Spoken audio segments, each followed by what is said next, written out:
Robert, you were covering the walk there. 5 people were hit by a truck on this walk. Your thoughts on the lack of charges? We're like 9 days later.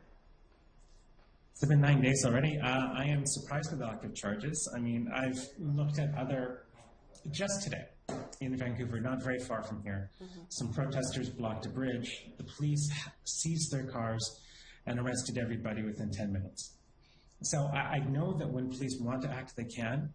You know, I've looked at other cases in Mission where there were hit and runs, and you know, you see an arrest within a day or two, usually, especially when you have the license plate number. Here we have video of the hit.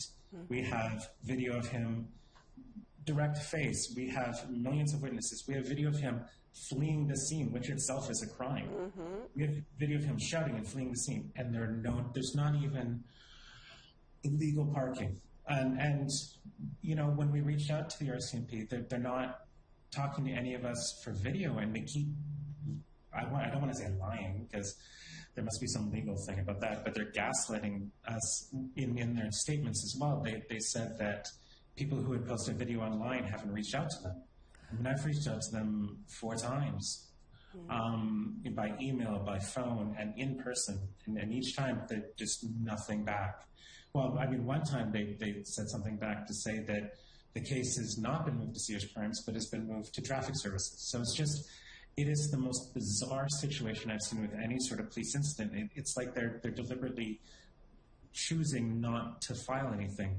They're, I guess, hoping it goes away, or they're going to wind out the statute of limitations, whatever it is on this. Well, and this person, the driver, had turned himself in, according to the police, and they seized his vehicle. We don't know if they still have that. They said they'd seized it as evidence, but there's still no charges. I wanted to draw your attention to the press releases that the RCMP put out. You mentioned this being kind of bizarre in their handling of it. Initially, they had said in their initial release this driver was just impatient, like as though that's a reason to run over 4 or 5 people.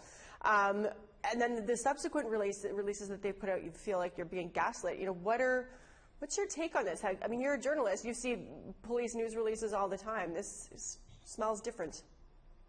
Yes, I mean, first off, impatient drivers honk their horns. This guy never honked his horn.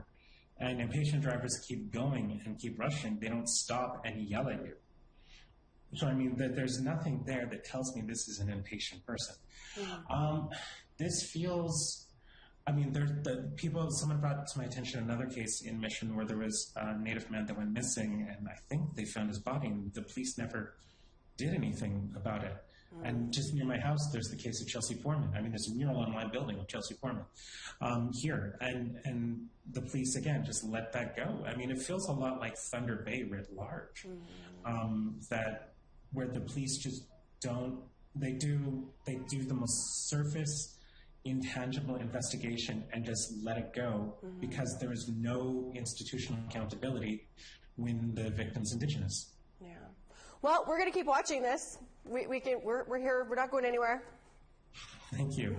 And I hope that they will give you an answer at some point, because they're not even talking to us. Thanks so much for bringing us up to date. Not that there's much to bring up to date, I guess, right? The only news is that when they said it's gone to serious crimes, now it looks like it instead, that may also be a myth, and it's actually gone to traffic services. Jeez. Okay. Thank you, Robert. Thank you.